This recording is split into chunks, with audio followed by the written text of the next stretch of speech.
ओम श्री गणेशाय नमः। जय श्री राधे कृष्ण। आप सभी का आपके अपने YouTube channel BK Mishra present में बहुत बहुत स्वागत है।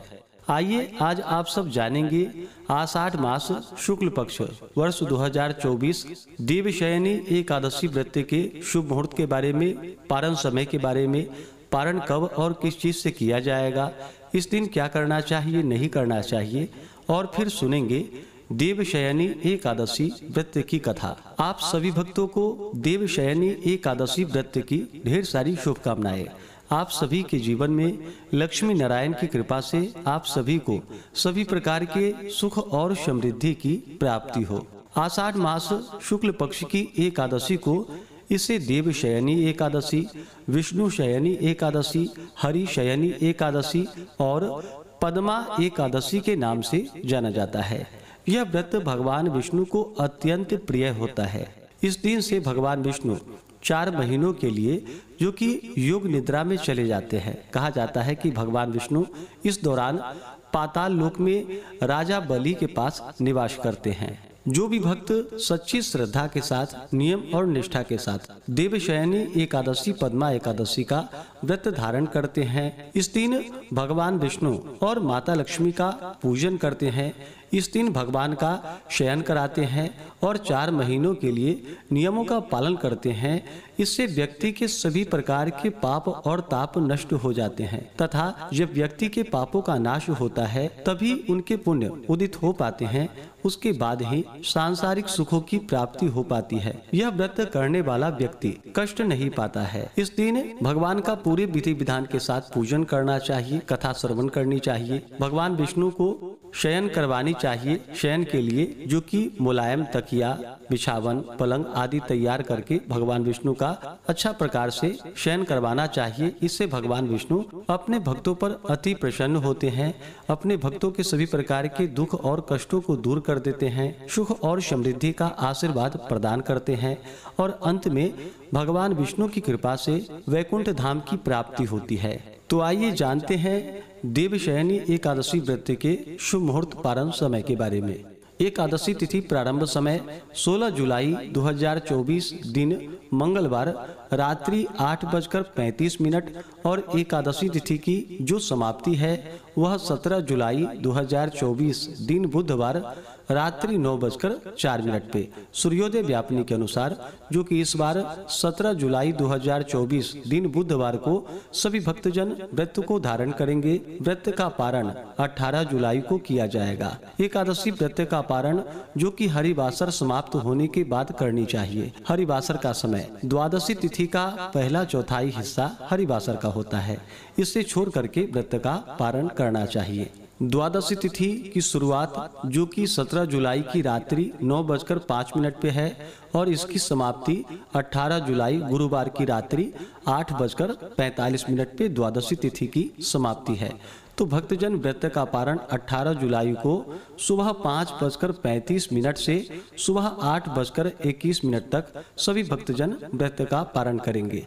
इस व्रत का पारण जो कि यवचूर्णेन पारणम, जौ के चूर्ण से इस व्रत का पारण है। यह संभव ना हो पाए तो आप तुलसी दल, जल या फल से व्रत का पारण करें। एकादशी तिथि के दिन ब्रह्म मुहूर्त का जो समय होगा वह समय सुबह 4:06 से सुबह 4:46 तक होगा। सूर्योदय का समय सुबह 5:18 और सूर्यास्त शाम 6:49। 17 जुलाई को राहु काल का समय दोपहर 12:04 से दोपहर 1:45 तक होगा और 18 जुलाई को दोपहर 1:45 से दोपहर 3:27 तक राहु काल का समय होगा। राहु काल समय के दौरान कोई भी शुभ कार्य या नया कार्य नहीं करना चाहिए, इस बात का ध्यान रखें। तो आइए सुनते हैं देवशयनी एकादशी व्रत की कथा।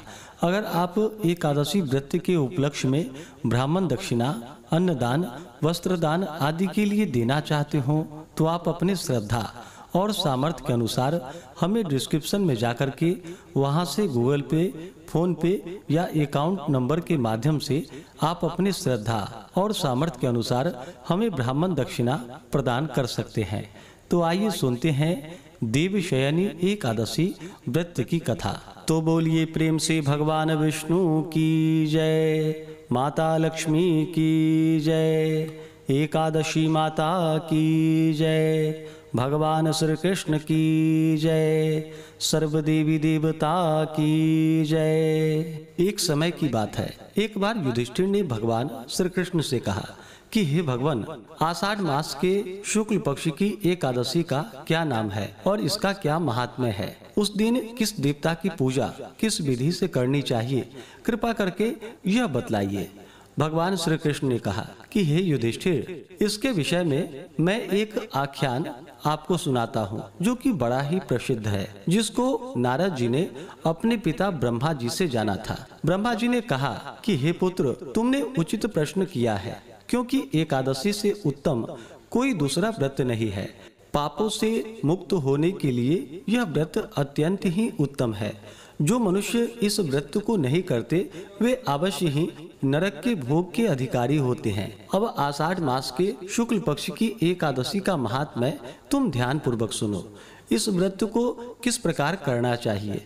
आषाढ़ मास के शुक्ल पक्ष की एकादशी का नाम पद्मा है। इस व्रत को करने से भगवान अत्यंत ही प्रसन्न होते हैं। यह कथा पौराणिक है, जिसके सुनने और कहने से घोर पाप भी छूट जाते हैं। सूर्य वंश में एक चक्रवर्ती, सत्यवादी और अत्यंत ही प्रभावशाली मानधाता नामक राजा उत्पन्न हुआ था। वह अपनी प्रजा का पालन पुत्र के सदृश करता था। उसने बहुत दिन तक राज्य किया। किसी कारणवश पूर्व कर्म के फल से उसके राज्य में जल वृष्टि नहीं हुई। इससे क्षुधा से पीड़ित होकर उसकी प्रजा अत्यंत ही कष्ट को प्राप्त हुई और अन्नाभाव से यज्ञ एवं वेदा अध्ययन आदि सभी धर्म कार्य उसके राज्य में बंद हो गए। कुछ काल के उपरांत क्षुधा से व्याकुल प्रजा आपस में सम्मति करके राजा के पास गए और हाथ जोड़कर अत्यंत ही नम्रता के साथ उसने कहा कि हे महाराज, सभी सृष्टि का मूल कारण वर्षा के न होने से आपकी सारी प्रजा क्षुधा से व्याकुल होकर तड़प रही है। हे राजन, अब आप कोई ऐसी युक्ति करिए जिससे सभी प्रजा कष्ट से निवृत्त हो जावे। इस प्रकार प्रजा के दीन वचनों को सुनकर राजा ने कहा कि आप सब लोग सत्य ही कह रहे हैं। अन्न उत्पन्न होने का मूल कारण वर्षा ही है, जिसके न होने पर ही आप लोगों को इस प्रकार कष्ट उठाना पड़ रहा है। यह दोष बिना राजा की त्रुटि के उत्पन्न नहीं होता, परंतु मैंने बहुत विचार कर देखा है कि मेरी किस त्रुटि से आप लोगों को यह कष्ट सहना पड़ रहा है, परंतु मेरी समझ में कुछ त्रुटि मुझे समझ नहीं आती। तब भी मैं इस कष्ट के निवारण करने के हेतु प्रयत्न करता हूँ। इस प्रकार प्रजा को समझाकर राजा ने प्रेम पूर्वक पूजन किया और कुछ मनुष्यों को साथ लेकर वन को चल पड़ा और वहां पर राजा ब्रह्म ऋषियों के आश्रम में घूमने लगा। एक दिन घूमते घूमते ब्रह्मपुत्र एवं अत्यंत ही प्रतापी और तेजस्वी महर्षि अंगिरा के आश्रम में जा पहुंचा। वहां पहुंचकर राजा अपने वाहन को त्याग कर उनके निकट गया और हाथ जोड़कर महर्षि को प्रणाम किया। महर्षि ने राजा को स्वस्ति वाचन पूर्वक आशीर्वाद देकर उनका कुशल मंगल ज्ञात किया और आने का कारण पूछा। तब राजा ने कुशल मंगल कहने के पश्चात अपने आने का कारण कहा कि हे महाराज, मैं धर्म पूर्वक सुचारू रूप से अपनी प्रजा का पालन पुत्रवत करता था, परंतु नहीं मालूम मेरे पूर्व कर्म के किस पाप के कारण मेरे राज्य में 3 वर्ष से बराबर वर्षा नहीं हो रही है, जिससे मेरी प्रजा अत्यंत ही कष्ट को भोग रही है। यही पूछने के निमित्त और अपनी प्रजा को कष्ट से छुड़ाने के लिए आपके पास आया हूँ। राजा की इस कष्टपूर्ण बात को सुनकर महर्षि ने कहा कि हे राजन, यह युग सर्व युगों में श्रेष्ठ है, कारण कि इस युग में धर्म 4 पदों में वर्तमान है। इसमें तपस्या आदि धर्म कार्य ब्राह्मण ही कर सकते हैं, अन्य जाति नहीं कर सकती। इस समय तुम्हारे राज्य में एक शूद्र घोर तपस्या में कटिबद्ध है। इसी दोष के कारण तुम्हारे राज्य में वर्षा नहीं हो रही है। अतः अपने राज्य और अपनी प्रजा के कल्याण के लिए उस शूद्र तपस्वी का तुम्हें वध करना होगा। राजा ने कहा कि हे मुनि जी, इस निरपराध शूद्र तपस्वी को मैं मारने में असमर्थ हूँ, मैं उसे नहीं मार सकता। अस्तु आप और कोई दूसरी युक्ति बतलाइए जिससे मेरे राज्य का कष्ट मिट जावे। तब मुनि ने कहा, अगर यह बात है तो तुम आषाढ़ मास के शुक्ल पक्ष की पद्मा नामक एकादशी का व्रत करो। यह व्रत अत्यंत ही महात्म्यशाली है और इसके करने से तुम्हारे राज्य का सब कष्ट दूर हो जाएगा। इस व्रत को तुम अपनी सब प्रजा के साथ प्रेम पूर्वक करो। इस प्रकार मुनि की आज्ञा शिरोधार्य करके राजा अपने घर चला आया और सब प्रजा सहित आषाढ़ मास की शुक्ल पक्ष की पद्मा नामक एकादशी का व्रत प्रेम पूर्वक किया। इस व्रत के प्रभाव से राजा के राज्य में उत्तम वृष्टि हुई और पृथ्वी जल से परिपूर्ण हो गई।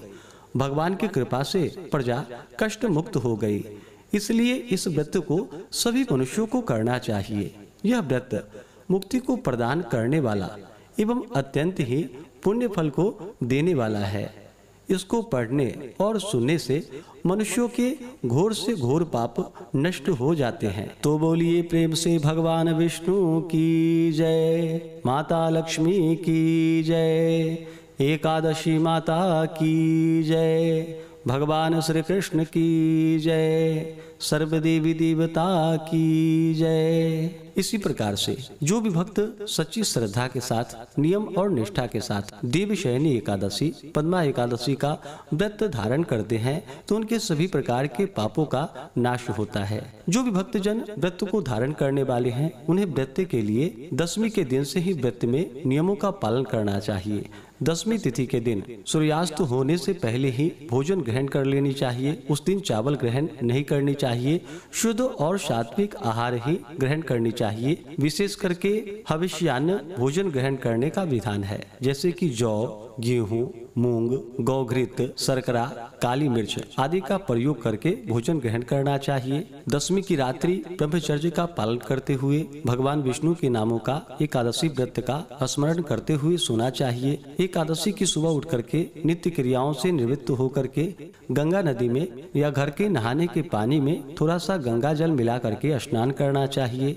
शुद्ध वस्त्र धारण करना चाहिए और फिर व्रत का संकल्प लेना चाहिए। भगवान विष्णु से प्रार्थना करनी चाहिए कि हे भगवान विष्णु, हे माता लक्ष्मी, आज मैं देवशयनी एकादशी, पद्मा एकादशी का व्रत धारण करने जा रहा हूँ या करने जा रही हूँ। इस प्रकार से भगवान से प्रार्थना करनी चाहिए। आपके मन में जो भी इच्छा हो, जो भी कामना हो, वो भगवान से कहनी चाहिए। और एकादशी तिथि के दिन दिन रात्रि उपवास रह करके व्रत को धारण करना चाहिए। जो उपवास नहीं रह पाते हैं, जिनका स्वास्थ्य सही ना हो, तो आप एक समय फलाहार ग्रहण करके व्रत को धारण करते हैं। माताएं बहनें अगर मासिक धर्म से हो तो इस दौरान पूजन का कार्य नहीं करना चाहिए। पूजन के सामग्रियों को स्पर्श नहीं करनी चाहिए, केवल मानसिक पूजा ही करनी चाहिए। इससे भी भगवान अपने भक्तों पर अति प्रसन्न होते हैं। देवशयनी एकादशी के दिन यानी कि आषाढ़ शुक्ल पक्ष एकादशी तिथि से भगवान विष्णु योग निद्रा में चले जाते हैं, जो कि कार्तिक शुक्ल देव उठनी एकादशी के दिन भगवान विष्णु योग निद्रा से जागते हैं। तो यह चातुर्मास का व्रत भी इस दौरान होता है। जो भी चातुर्मास का व्रत भक्तजन धारण करते हैं उन्हें चातुर्मास व्रत में नियमों का पालन करना चाहिए। भूमि पे शयन करना चाहिए, सात्विक आहार ग्रहण करनी चाहिए और भगवान विष्णु का सुबह शाम के वक्त पूरे विधि विधान के साथ पूजन करना चाहिए। देवशयनी एकादशी के दिन भगवान का पूजन शाम के समय में करके उनके शयन के लिए पालना लगानी चाहिए और अच्छे प्रकार से पालना लगा करके भगवान विष्णु को शयन करवाना चाहिए। इससे भगवान अपने भक्तों पर अति प्रसन्न होते हैं। इस प्रकार पूजन करके कथा आदि श्रवण करनी चाहिए। भगवान का इस दिन गंध पुष्प धूप दीप आदि से पूजन करना चाहिए। काले तिल तुलसी दल अर्पित करनी चाहिए, जौ अर्पित करनी चाहिए। भगवान विष्णु को अक्षत नहीं चढ़ाया जाता है, इस बात का ध्यान रखना चाहिए। अक्षत की जगह भगवान को काले तिल अर्पित करनी चाहिए। फिर धूप और दीप दिखा करके अनेक प्रकार का नैवेद्य भगवान को अर्पित करनी चाहिए। ऋतु फल आदि अभी के मौसम में जो भी फल प्राप्त हो उसका भोग लगाना चाहिए। दूध से बने हुए वस्तुओं का भोग लगाना चाहिए। जब भी भोग लगाते हैं तो तुलसी दल डाल करके ही भगवान को भोग लगानी चाहिए। इसके बाद जल से आचमनी करवा करके द्रव्य दक्षिणा चढ़ानी चाहिए। मुख शुद्धि के लिए पान पत्र, सुपारी, लौंग, इलायची के साथ में अर्पित करनी चाहिए। इस प्रकार पूजन करके एकादशी की रात्रि जागरण करते हुए समय को व्यतीत करना चाहिए। द्वादशी की सुबह उठ करके नित्य क्रियाओं से निवृत्त होकर के स्नान करके भगवान का पूजन और आरती कर लेनी चाहिए। समय के अनुसार ब्राह्मणों को भोजन करवा करके ब्राह्मणों को दान और दक्षिणा देनी चाहिए और फिर व्रत का पारण करना चाहिए। ब्राह्मण को भोजन कराने का समय ना मिल पाए तो ब्राह्मणों के निमित्त अन्न, वस्त्र जो भी आपसे बन सके वह निकाल करके रख देनी चाहिए और सुयोग्य ब्राह्मण को प्रदान करनी चाहिए, दान दक्षिणा देनी चाहिए। इससे अनंत फलों की प्राप्ति होती है। तो आशा करता हूँ कि यह जानकारी आपको अच्छा लगा हो। ऐसे ही ज्ञानवर्धक जानकारियाँ प्राप्त करते रहने के लिए, व्रत पूजा के बारे में जानने के लिए, कथा को सुनने के लिए चैनल पे अगर आप पहली बार आए हैं तो चैनल को लाल बटन दबा करके सब्सक्राइब कीजिए। साथ में बेल आइकन घंटी को दबाइए ताकि आने वाला वीडियो का नोटिफिकेशन आपको समय से मिलता रहे। वीडियो को लाइक करें, शेयर करें। सुखी रहें और स्वस्थ रहें। जय श्री राधे कृष्ण। धन्यवाद।